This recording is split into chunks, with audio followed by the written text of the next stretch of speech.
Welcome back. It's Tommy Canale, and this is Before the Lights podcast, the show to find out how those in sports, music, and entertainment made their mark. Please go to our website, beforethelightspod.com, and follow us on Instagram at beforethelightspod. Time to get this show started, people. Go get yourself a coffee or grab a drink, whatever time of day it is, and tell your family, friends, neighbors, and yes, tell a stranger. It's time to have an in-depth conversation with our guest. Today, I have a special treat for you. If you like the Jersey Boys, then you're going to love today's show. We have not only one, but two members of our group that are winners of the Best of Las Vegas in 2017 and 2018. They have the motto of one family, one dream, one rockin' show. It's Vinny Adinolfi and his son, Vin A, of the Bronx Wanderers. Gentlemen, how are you? Hey, Tom, how are you? Thanks for having us. Absolutely. This is going to be fun. It's going to be fun. I'm going to kind of go back and forth with you guys, and we're going to go back to memory lane and then kind of get to where we are today. But Vinny, I want to start with you being the father and everything, and you were a gold record producer, label executive, and publisher. You're with Cash West Productions at one time that produced Dion and then the PKM Music. Can you tell me where your love of music started as a young child? Well, growing up in the Bronx in our neighborhood, Dion came out of our neighborhood. And so it was one of those, everybody knew who Dion was, and every store you went and everywhere we went. So it was a really big kind of thing. But, that was the guy, and Mickey Mantle was down the block at Yankee Stadium. But it's like, so who do you want to be? You want to be Mickey Mantle or you want to be Dion? And so it was one of those things where I just always wanted to be involved in music. And I was just so fortunate coming out of that neighborhood that, knowing him, that he was with Cashman and West. And I was a teenager, and I said, I'd love to get a job in the record business. And he said, go see these two guys, tell them I sent you. And when I walked in and I said, Dion sent me, they were like, yeah, right, get out of here. And I go, no, really, he sent me. So they literally made me sit down. They got him on the phone. They said, there's some kid here, said you sent him, give him a job. And he was really cool. He said, come on, give him a job. So they literally tested me, and they gave me a job from 11 o'clock in the morning to 12 o'clock in the afternoon, 1 hour a day. 5 days a week, but it literally took me an hour and a half to get there by train and an hour and a half to go home. And my first paycheck was something like, I don't know, $15, $16, that I have framed somewhere. And it was one of those, they wanted to see how bad I really wanted this job. And then I started staying later and later. They know you're not getting paid. And I said, yeah, I know, but I want to be here. And they finally said, you know what? Fire the other kid, keep this kid. And the next thing you know, I worked my way up the ladder with them. 20 years later, 5 years later, I was just all of a sudden, I was like one of the guys that was one of their main guys. And I was just so lucky to be in the business at that point. Vin A, I want to switch over to you now. Born into the family, basically, of music. Would you have just a love of music at a young age, being that your father was already in the business? Or were you somebody that maybe at first didn't want to get into this field? The cool thing about having them as parents were they never forced anything on me. They never came to me and said, you have to do piano lessons every week. You have to do guitar lessons. They never made it like a job. It was always fun. So Dad's office always had 12 guitars on the wall. Yeah. And as a kid, I would sneak in and steal a different one every week and hope that he wouldn't notice that it's gone. So I'm in my room and I'm learning how to play by myself and figuring things out. And I just thought it was always a cool way to connect with my dad. And same thing with my brother. He would just go down to the basement. He'd get pots and pans and make a drum set. And he would drive them completely crazy. And I would do the same with my guitar amps. And little did we know, all the gray hairs we caused in their head would be their 401k later on in life. We're all trying to succeed together. Vinny, back to you. Where did you learn to play so many different instruments then?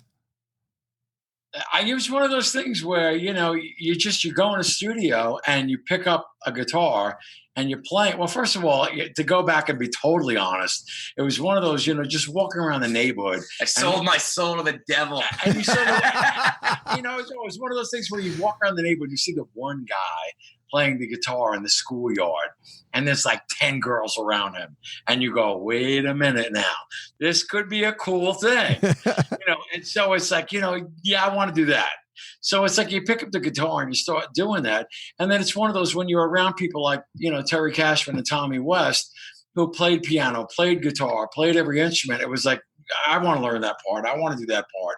So you start doing that. And I was early on, more than anything, influenced by my dad, who kind of came home one night screaming at the top of his lungs that he had just saw an act the night before at the Copacabana with my mother in New York. And this one guy on stage played every instrument. And when he finally got to the end, where after he played the drums, the guitar, the violin, the piano, he did a ta-da, and he threw his hand out.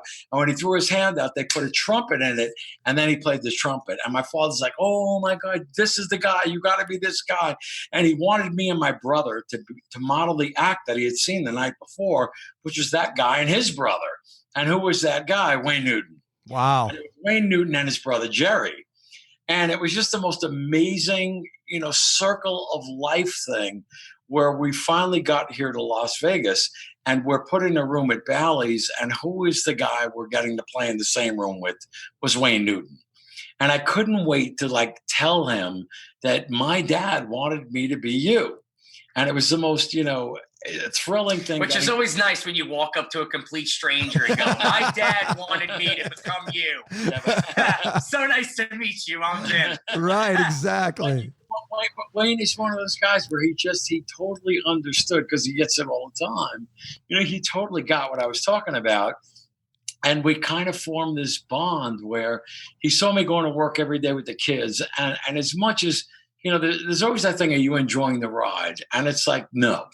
And the answer why I say no is because I'm always afraid, I want to kind of pattern myself after Damocles, where the sword is always hanging over my head and I'm waiting for it to just come down and kill me. So I never know when this thing is going to end, and if you look at our situation, so we get the best room in Harrah's, the best time slot, the best everything, hotels behind us, Damocles looks up, boom, sword comes down, fire is, sorry guys, out of work.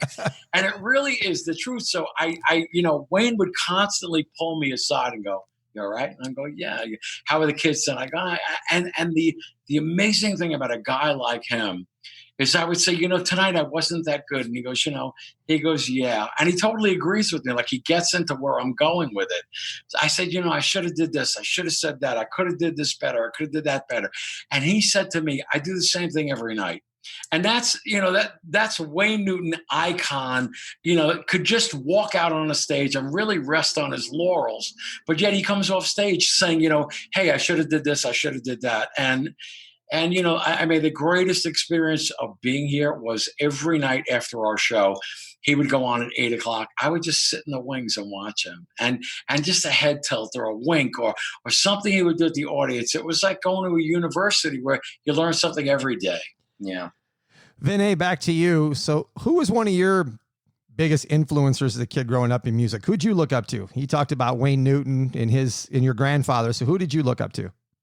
I was definitely more into the rock aspect of the world. I was more into like the Beach Boys and the Beatles and Jeff Lynne. I'm a huge Aiello fan. I'm a huge fan of songwriting. That's kind of like where my thing comes from. I remember being in a car with Dad, and the first time I heard God Only Knows, I got goosebumps all over my arm.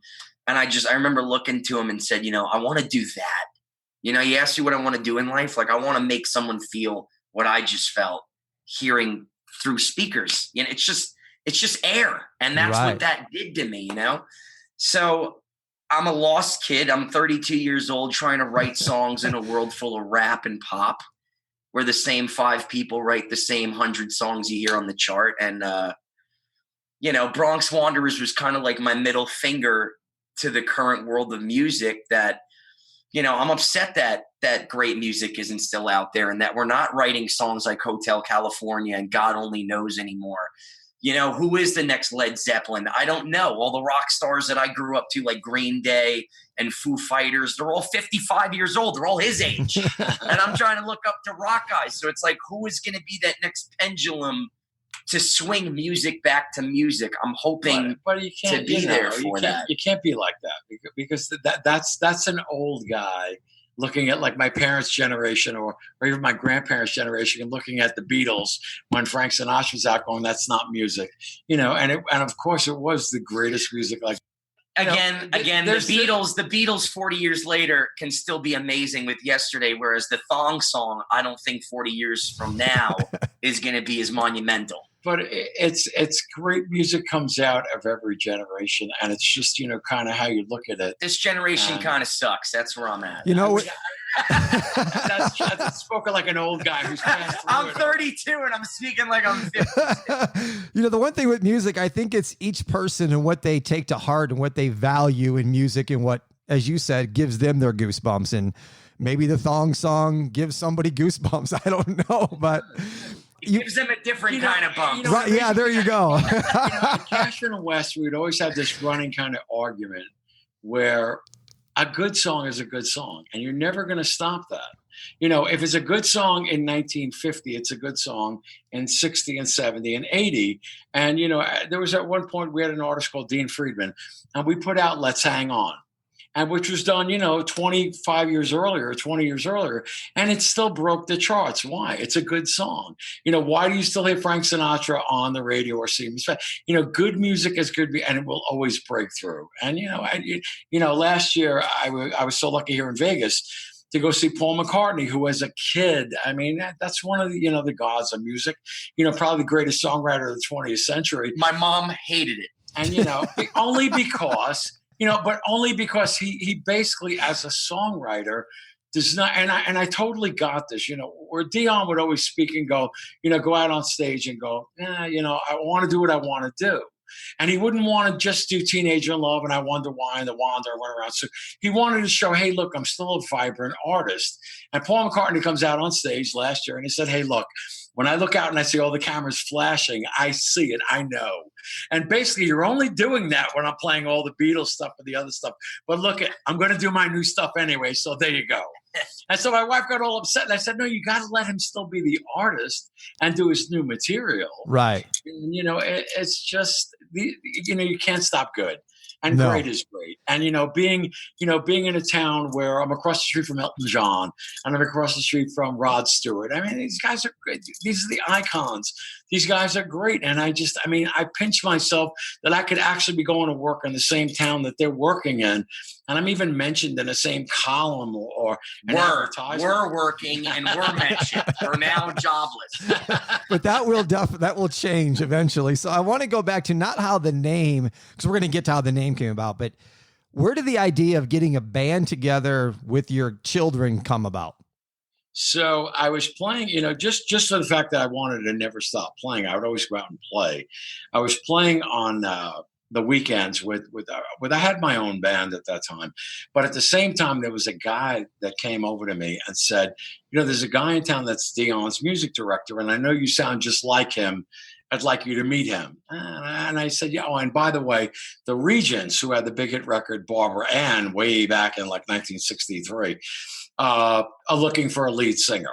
I don't know if you're interested or not. I said, what the hell do I got to lose? Let's go meet the guy. So I go to meet the guy. And meanwhile, the guy that I'm supposed to meet, typical, if you know me, don't, because I am the kiss of death. My nickname is the KOD. I am responsible for this pandemic. We got our best room, best time slot, best everything. Boom. I'm sorry. And I apologize to the world. It's my fault. I am the kiss of death. So kiss of death, the guy I'm supposed to meet has a heart attack on the way to meet me and never shows up. So I'm in this room waiting for this guy to show up. And the guy that's on stage is Dion's current music director at that time. And one of the guys that was just said, listen, this guy sounds just like Dion. Let him do a song with you. And and he came off very like, hey, look, I don't let anybody sit in with me. And I kind of came off back like, hey, look, I don't sit in with anybody. I don't need to do your show. And then he lightened up and said, so what do you know? And so long story short, he brings me on stage. We start playing. And the next thing you know, we're playing together. And one night, and we're having a ball, and all of a sudden we're like Dion's band without Dion, which was kind of bad, but it was good. The drummer gets a kidney stone attack. And I knew my son basically could play drums. That's my younger son. And I said, I know it's a long shot. We got a gig in an hour. The only guy I could reach out to is my 11-year-old son. And it was Chazz Palminteri, who was the actor from A Bronx Tale, who was sitting in the audience, who came up to me and said, what are you, with the fingers up, what are you, out of your mind? What are you, an idiot? Take the kids, start a group, and do a retrospective of your career. And I said, Chazz, they're too young. One was 14, one was 11. It's not going to work. And we both came out of the same neighborhood in the Bronx. He said, listen to me. You do what I'm telling you. You name the group the Wanderers, and you go out and start a group, do a tribute to Dion, you and your 2 kids. So we basically go out, and I think we started on a Friday and as the Wanderers. And on Monday morning, I get sued by 11 companies.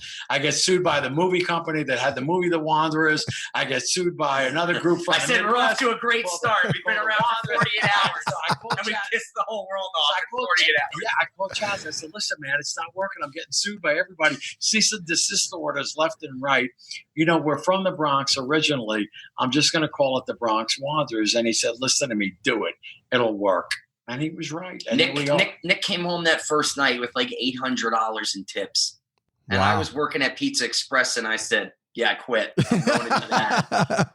Went from being pizza guy to I'm in the band with Dad and my brother Nicky, and that's it. And we're going forward at 14 years old. And so that's kind of how it started from there. Yeah. Did you guys just keep playing right away, or did you go off a little bit and practice and then come back and do a show from there? Definitely weren't good when we started. No, so it took a while to get good. So basically what happened was I originally went in the studio with a bunch of guys I had known. And I said, listen, I need to create a band, but make it be kind of a fake band where my kids will be on stage playing, but I want everybody to I need killer players. So I got all studio guys that were main guys out of New York. And we put together like a 90-minute set to go out and actually work.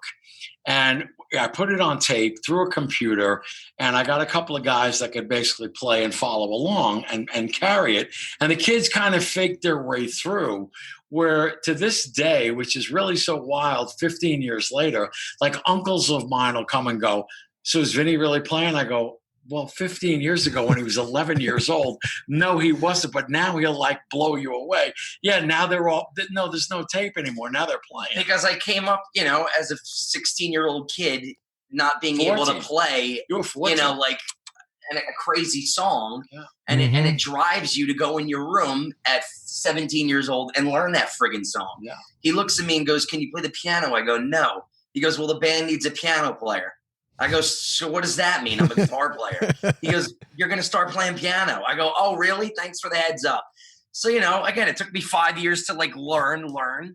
And the next thing you know, I'm coming to him 4 years ago going, I want to do Bohemian Rhapsody. But the blow away kind of real killer blow away thing that makes it amazing is, so Ronna Luxemburg was the head of CBS Records along with Walter Yetnikoff back in the late 70s, early 80s. Ron was responsible for albums like Thriller by Michael Jackson, Bat Out of Hell by Meatloaf, Boston's debut album, all of Billy Joel's stuff. This was like the guy at CBS, but he was also my former boss. So I bring him down one night to see us all these years later here in Las Vegas. And we do scenes from an Italian restaurant. And he pulls me aside and says, let me tell you, that kid is as good as Billy, if not, better, where I was there when Billy did that and wrote that and did that, and I'm watching this young kid do it. And he patted me on the back. And I said, well, you were one of the guys that taught me. You can't stop good. And we were just so lucky that I never believed it would work. And here we are. It worked. Vinny, I want to ask you. We used to work. Vinny, I want to ask you, that first show, what do you remember about it? Were you nervous, excited, just happy to be there? Where were you at? Like the first ever Bronx Wanderers show? Yes. Like in 2006. 2006, correct. We were at a restaurant. Romulus. We were at a restaurant in Congers, New York. I used to sit down back then. I used to sit and be a little piano man. But so the first show was in Hawthorne, New York, which was really kind of great, where Spadafino's, Andy's place. And the thing was, everything that could go wrong went wrong. And it gave me a good kind of, recipe where we're in trouble.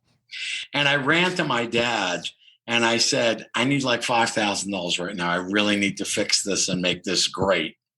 And he was gracious enough. He said, do what you got to do. He gives me the money. And I canceled all of our jobs. And we had 1 month to get our act together. And then we did the Romulo's job in Congress, New York. It's like, and we pulled it off. It's like anything in life. I mean, I tell people when we're on stage, that's the only 90 minutes of the day that we're free. You're free from thinking. Mm-hmm. You're free from fighting. You're free from bills. You're free from life. You're there. You're looking out. You're seeing people smile. You're seeing people happy. And you just look up. You're doing and the world is perfect. Yeah. And then at the end of the night, when you go home and you realize I screwed this up, I screwed that up. I'm going to make this better. I'm going to make that better. It's like anything else in life. Whether you're a cook, whether you're anything. The more you do it, the better you're going to get. And early on, we knew that we loved each other. We loved the music that we were doing. Mm-hmm. And we loved the vibe that we were putting out there, that people were able to go out and dance and have fun. Again, when we started, DJing was huge. We were one of the only live bands at the time. Yeah. I used to be a DJ. So I'm looking at him going, dude, we can't be the best band in New Jersey. We have to be the best band in the country. Which we still kind of follow that, where we're not good. We're good. But that's as far as I will ever take talking about us, because we could be better. Whatever we're doing now could be better tomorrow and better the day after. And my favorite comment that I will always get is on a meet and greet line. And somebody said, I saw you guys 2 years ago at a big festival or whatever. And my God, you guys were so much better tonight. And it's like, yes. Which means thanks. I'm glad I sucked 2 years ago. But that's the whole thing. I mean, to get better. And nothing gets me more excited than when I know somebody's coming that saw us at that restaurant in Congress, New York, 16 years ago, and now they're seeing us now. And it's like, whoa, where did this come from? And it's like, yeah, the kids grew up. 16 years of practice. The kids grew up and playing 7 days a week. Somebody, would you guys ever rehearse? And it's like, when you're playing 7 days a week, you don't need to rehearse, because, every day you're playing. And so you can't help but get better every day, because you're doing it every day. Yeah. And it comes along. Well, I know you have a following, because my mother is a huge fan. She wanted to make sure I told you guys both hello. She has CDs and T-shirts. We love her. She's got great taste. There's nothing worse than when some hot chick comes walking up to me and she'll go, I gotta tell you, my mother would love you. For that 2 seconds that I'm standing there going, yeah, man, I still got it. It's like I realized, done and over, out, old guy.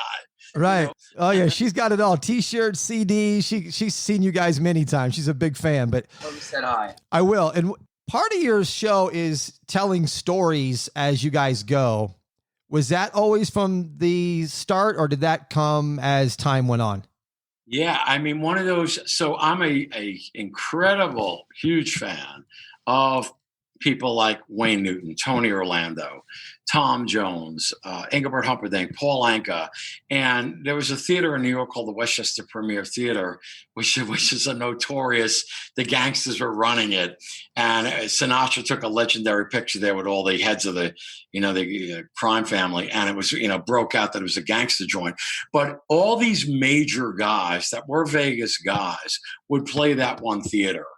And I would go see them, and they never just stood on stage and played music. When you go see, Paul McCartney doesn't have to talk.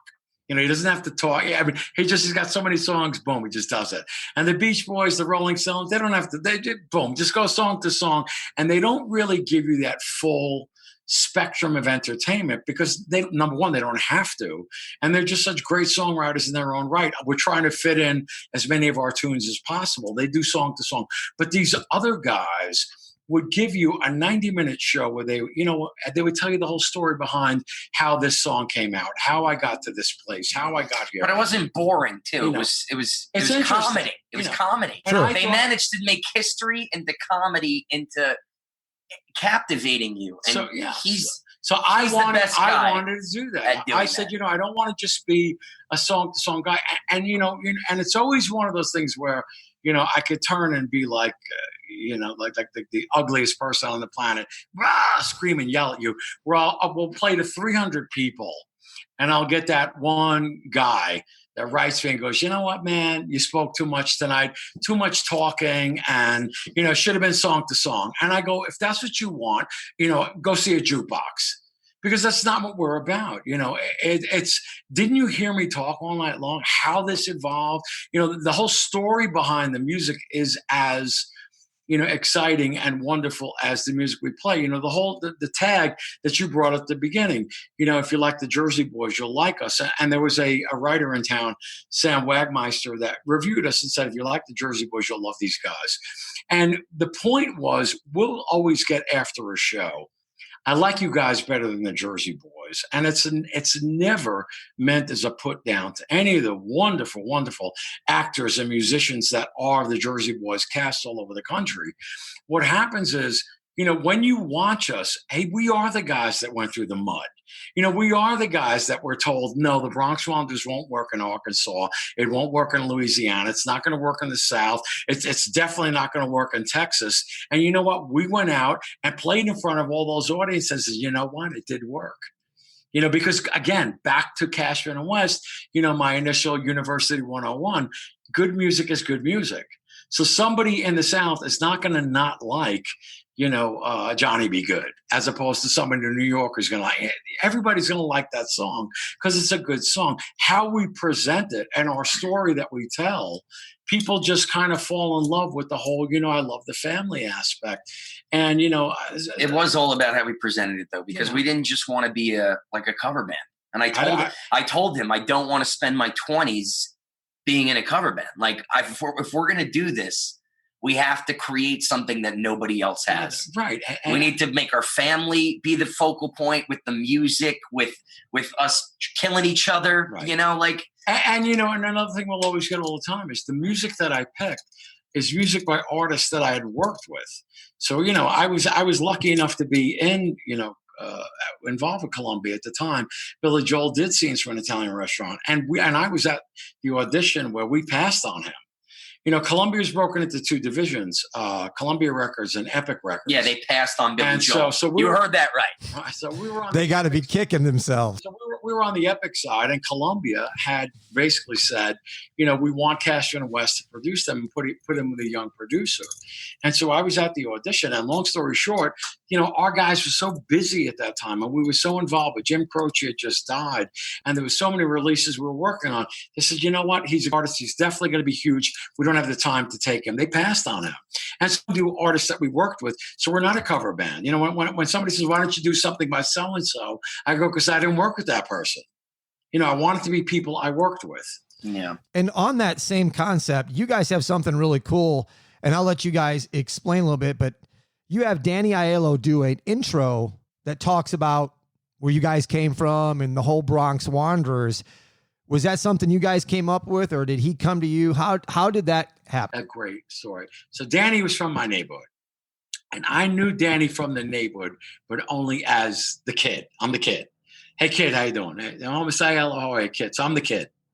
So years later, when the band had started, we were playing a festival in Hoboken, New York, which was Frank Sinatra's neighborhood. And Danny happened to be at the job. And he came up to me afterwards and he said, I love the band. He goes, I'm going to be a big fan. And I said, Mr. Aiello, don't you remember me? It's Kid. He goes, oh, kid, you grew up. Oh. So now we do the whole thing. And I said, no. I said, I'm from the neighborhood. He goes, oh, look at me, kid. This is great. He goes, you listen to me. I am now going to get behind you. I'm going to help you every way I can. And he did. The next night, playing literally 40 miles away, it's roughly about an hour ride north in Westchester County, New York. And I get to the job, and the guy behind at the door, one of the managers, said to me, Danny Aiello? And I said, yeah, I know who he is. He said, well, not for nothing, but he called. And he said, he's coming tonight with like 10 people. And as we go to start, he walks in the room and goes, did I not tell you I'm involved? I'm here. I'm your guy. And the next thing you know, he gets behind us. And that promo video that we filmed, I mean, think about what Oscar-nominated motion picture movie star would put his career on the line, reputation on the line, for an unproven, unknown band that has no hit record thing behind it, and say, I'm Danny Aiello, and I'm telling you, these guys are the best. Go see them. I guarantee you'll have a ball. And so he does that there's a thing in New York. I have to tell a story. So the thing he did that for nothing, by the way. Nothing. So he took 13 hours of shooting in a day for nothing. And we became his kids. I mean, and I literally was, and of his family. I was like a son. And he would call me all the time and go, you're my kid. And I can't tell you how upset I was when he passed away. But so Danny now, we were playing. There's a thing in New York called APAP. And once a year, all the great acts, Paul McCartney, Neil Diamond, Billy Joel, whoever you want to mention, they go to this thing called APAP. Now, they personally don't go. Their agents go. And all the theaters all across the United States go to this thing, and there's literally a Paul McCartney booth. And they go up and go, we want to hire him in Milwaukee. We want to hire him in Chicago. And they will put together a whole itinerary. So we are going there now to try and get work. And it's roughly $500 to get in the door. And Danny says, I'm coming. And I said, Danny, you can't get in. He goes, kid. So we go to the thing, and he walks up to the door, and the guy goes, who are you? I guess, who am I? He goes, well, I'm here to see my kid. He goes, no, you got to have a ticket. I remember, are you telling me I can't come in? The next day, he's screaming at the top of his lungs to his assistant, I'm Danny Aiello on this moron. It's like 45 so people now gathering crowd guys around him. And the guy goes, go. They push him through. And he looks at me and goes, did I or did I not tell you I would get in? So he gets in, and he takes me in a headlock. And he literally walks to every booth going, you see this kid? You see this kid? This is my kid. You better hire him. And we went from booth to booth. And every job early on in the Bronx Wanderers career came down to, you know what? If Danny Aiello said you're good, you must be good. And I don't want to end it with just that, because Danny was so pivotal behind us. But Tony Orlando was the artist that followed right behind that and said, I want to help you guys. And Tony does our current promo, where Tony brings us on stage every night. And again, Tony Orlando, millions of people, had his own variety show every week in millions of living rooms every week. He stands on stage and says, take it from me, Tony Orlando. This is the greatest group I ever saw. You're going to love them. And I mean, to get that, you just can't get that. And in our current Vegas show, Chazz is in our current Vegas show, where Chazz comes on screen and says, Vinny, take the kids, start a group. And Chazz, they're too young. The point is we've had so many influential guys kind of reach down and pick us up from the gutter. Yeah. And they kind of validate Danny, us. Tony Orlando, Chazz Palminteri, Wayne Newton. Wayne, every night in his show in Las Vegas, Mr. Las Vegas, 190 shows in Las Vegas. Wayne Newton, hey guys, if there's one show you need to see in town, go see the Bronx Wanderers. I mean, and I cry when, the first time he said that, I was in the audience. I just started crying because I said, I wish my father was here to see that guy, he came running home so excited that was the greatest thing he ever saw on the planet. That guy is on stage telling people, go see his son. I like that you did that. That was very full circle. That was really nice. But that's what it is. I was like, that's good storytelling. That's what it is. He's good. He's good. That boy's good. So let me ask you guys this, and going forward, you have a lot of influential people behind you that you just spoke about. But where did the break come from to become a headliner in Las Vegas? Because obviously it didn't start there, as you guys started in New York and in that area. But it started out that we said to each other, we're going to work the hardest out of anybody working. And me and Nick looked at him and said, what the hell does that mean? No, he goes, Christmas done, birthdays probably done. Like, we're going to go on the road 250 days a year traveling. Yeah, and that's what we did. And he maxed out every credit card. We lost tons of money for years. That's not the full story. So a manager of mine at Cash Rush Productions was a guy named Stan Nowak. And Stan would always say to me, you have to have a game plan. Any artist that's ever made it huge had a game plan. He goes, so let me give you an example. And he said, 5 years from now, you're going to be playing at Madison Square Garden. I said, okay. He said, so 3 years from now, there's a cancellation at Madison Square Garden. And they call you up and they say, do you want to play? What do you do? And I, of course, said, why? You take it. You're going to do it, right? And he goes, no, you're an idiot. He goes, because I told you the game plan is 5 years from now, you're going to be playing Madison Square Garden. So in that third year, you guys weren't ready yet. The act wasn't developed yet. You need to have a fully executed game plan. So the game plan was, and I told the kids, I want to be Wayne Newton. I want to be Paul Anka, Tom Jones, Engelbert Humperdinck. And that's Las Vegas, who back in the 70s and 80s, all my major acts that were major stars like Elton John, they scoffed at Las Vegas. That's Frank Sinatra. That's old people. You don't play there. And nobody would go there. Nobody would think of Vegas as Mecca. Well, I did. And I said to the kids, 15-year game plan. And they're like, what are you, out of your mind? We're 15 years old. I said, first 5 years, we're going to work every show we could possibly work to put our name on the map on the East Coast. The next 5 years, we're going to lose and have the most miserable time playing in places like Canada, Montana, Washington State. Pocatello, Idaho. Nobody's going to know who you are, but I'm going to drag you and make us a national act, and we're going to lose money. By the 10th year, the 11th year, when we go into the final 5-year game plan, we're going to wind up as headliners in Las Vegas. And they all kind of looked at me like I was crazy. And there was a woman. I was just looking forward to being a job where I never had to wake up. So I said, as long as I can get up at 11, 12 noon, 2 o'clock. In the world, bro. And so basically this wonderful woman called Abby Koffler saw us play one night in Florida and said, I want to manage you and I can get you work in the Catskills and I can get you work all over the country. And so we signed a deal with her, and she did. And she knew our current producers, Alan and Kathy Gliss, and said, I have a couple who produce shows that have a show in Las Vegas called Menopause the Musical. I'm going to get you to them and see if they could take you on. And she was instrumental in finally getting us to them. But again, it was a 5-year process of them knocking on doors saying that, you know, I've got this group called the Bronx. Never heard of it. Never heard of them. You know, what hit record they have? They don't have one. Who are they? Never heard of them. So Vegas turned us down constantly. Abby got us a job with, oh God, and I bow to him every night. Michael Gaughan is one of the influential guys of Las Vegas, like Steve Wynn. Michael owns the South Point. Michael is one of those guys that own a ton of places here in Las Vegas. Michael owned the South Point. Abby went and begged and got us a job at the South Point through Michael Gaughan and Damien Costa. Damien was the music director at that time. And they gave this unknown group a shot, and the deal was this.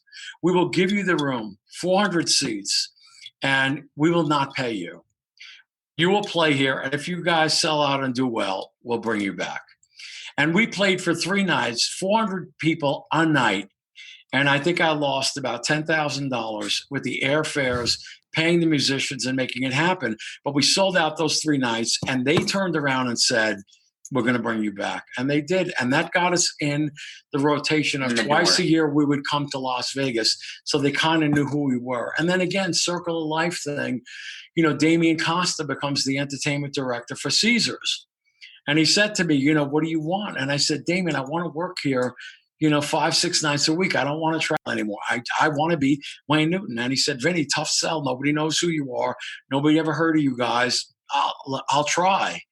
And between Damien, Alan and Kathy Gliss, and just Abby, 5 years of begging, they said, we'll give you a shot. And what did they do? They put us in the same room as Wayne Newton. And then Wayne Newton, Mr. Las Vegas, takes us under his wing and starts running around saying, this is the go-to show. This is a throwback show to my era where the dad tells stories and you got to see these guys. And the rest is history. And, you know, thanks to Wayne Moore, Tony Orlando, Chazz Palminteri, Danny Aiello, Abby, Alan, and Kathy, here we are. Yeah. Absolutely. Sons. You know, and that's a terrific story because you hear, and like you said, back in the day, Vegas was looked at as a place where artists went to go die. Basically, their careers were over and they went there to fade away. And that was where they ended their careers. and is completely a 360 now, where now it's residencies and it's headliners all over the Strip and those type of things. And people are coming on vacation around seeing groups because they want to make sure they can get tickets in advance when they come here. So things have changed. And to hear you talk about playing at South Point for 3 straight nights, no money, not getting paid, sell it out, losing $10,000 just to get your name out here in Las Vegas to where you are now is completely paid off. And if anybody out there doesn't think that you need hard work to make it in Vegas, you're sadly mistaken. And it's something that I have said for a long time. You know, I've lived here for a while now, and I'm originally from the central part of Illinois. And I've had people ask me about Las Vegas, and I'm like, they go, hey, it's easy to get a job out there. I'm like, I don't care what industry you're in. It's not easy to get a job in Las Vegas. You have to come out and you have to work your tail off. Because if you don't, everybody's coming here to find and they think they're going to make it big. And everybody's trying to beat you. So no matter what your job is, you can never stop, because if you do, somebody will pass you up. You got to have your head on straight. I mean, you can get really tied into the gambling, the drinking, being out all night, because it's like New York, where it's a 24/7 town. You know, before this whole thing happened with the pandemic, you could go get a steak at 4 a.m. True. Like I could drive 10 minutes and go get a steak. I love that because it's like New York. But again, you have to have your head on straight to succeed here. I guess it's anywhere. Yeah. Let me ask you guys this. How do you guys come up with your set list, and who makes them? Is that a family decision? Is it one guy? Fighting. It's a fight? Fighting. Do you guys argue about what songs to put in your set list? It's a perfect marriage between the two. It will always come down to, you know, I will say to him, yeah, we'll do that, because I worked with that guy, and I'll put songs on the table, and you know, he'll disagree. You know, the best part was when they were 11 and 12 was probably my favorite, you know, part of the band, when he was 14, 15, and 16, because no matter what I said, it was, yes, Dad. and it's now another gone 360. No matter what I say, no, Dad. No, Dad. He used to be really good at his job. No, now Dad. he's just gone way downhill. No, Dad. You don't know what he's saying. You're an idiot, Dad. And so we fight, you know, left and right over, you know, things like that. But you know, so my two give-ins were, okay, so let's create a situation where the kids are tortured because they're stuck with the old guy. So let them do something from their generation, which they do. And then it was years ago, Vinny had come to me and said, I want to do this song. And I go, look, I have nothing to do with that song, nothing to do with that group. I don't want to do it. And then it was one of those epiphany kind of moments where you go, wait a minute now, if we could pull this off and do this better than anybody, this could be a really good thing. And so we wound up doing it. And now it turns out that it was Bohemian Rhapsody, you know, 5 years before the movie came out, 5 years before anybody would think of Queen.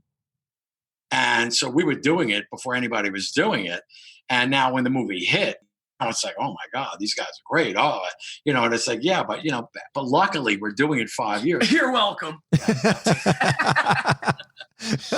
No, we you know, that's why it works though, man, because, you know, I'll never say that we're like Lennon and McCartney, but it's the fact that he knows how to bridge the older generation and I know how to bring in the younger generation. Yeah. And that's how we're able to do Uptown Funk and a Coldplay song and a Queen song.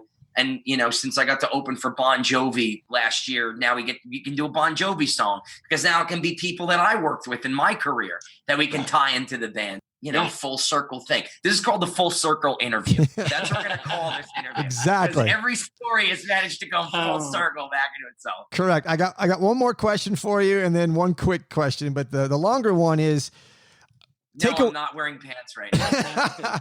Take away. That's good. Take away the whole virus situation where everything's shut down. And before that, what's your challenge nowadays in trying to continue to grow? Being known. We were the only show on the Strip that doesn't have a TV show. Every other show has a TV show.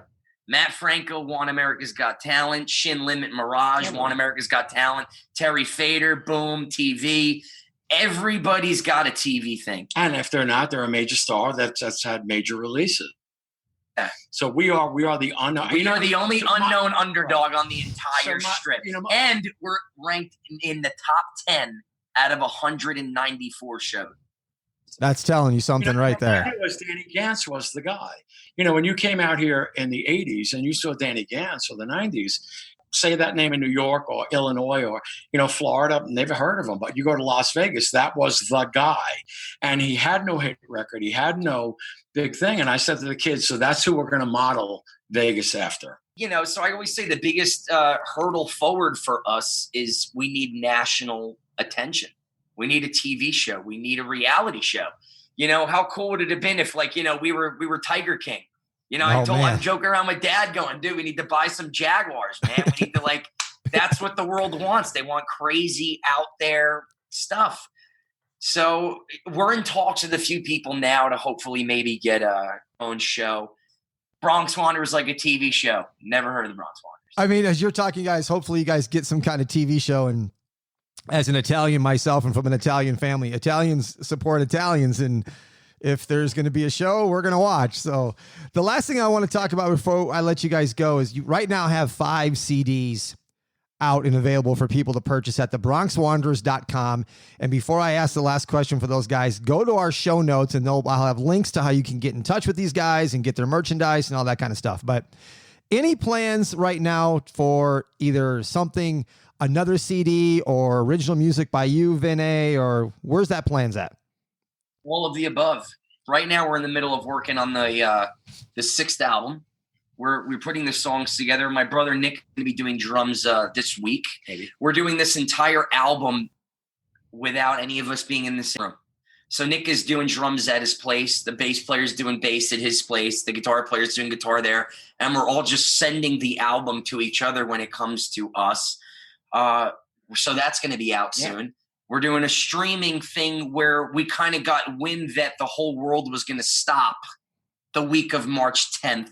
We heard rumbling. So the governor will talk to the Caesars executives and MGM executives and say, look, this is going to get really bad. We may shut down. So when we heard that, we said, let's do a 3-camera shoot. Let's shoot a show in Harrah's. And God forbid we're out of work for a month or 2 months. We could sell this and get by. So luckily, the last night, March 15th, we filmed a 3-camera shoot of our Las Vegas show, which will be the first one that we'll release in 3 years. So that should be out in a week or two. Fantastic. I'm working on my own stuff right now. We're doing an acoustic album and an original album.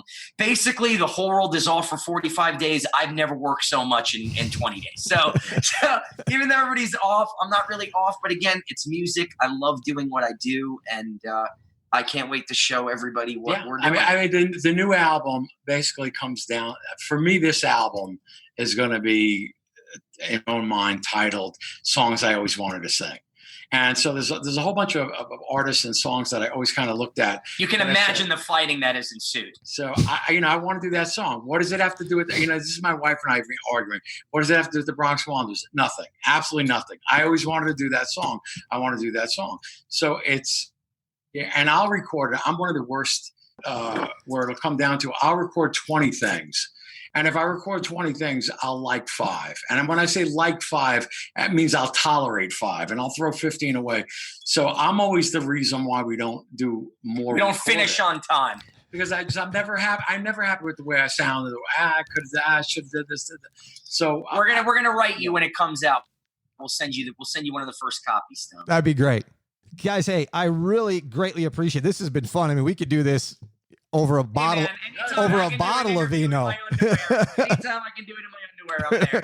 We can do this. Anytime I can get up and go to the bathroom and come back. This is great. That's all right. That's right. Gentlemen, everybody, ladies, gentlemen, kids, everybody out there listening, go to thebronxwanderers.com. Once again, go to the show notes on the website. We'll get you hooked up with them guys and you can get CDs and merch, and their schedule will come back and people will get back to whatever maybe our new norm is. But thanks for taking time to be on the show. Everybody, please review and rate the show on Apple Podcast. It really helps me grow my show. If you'd like to have your name shouted out on the show, well, you're going to have to find that information out on our website.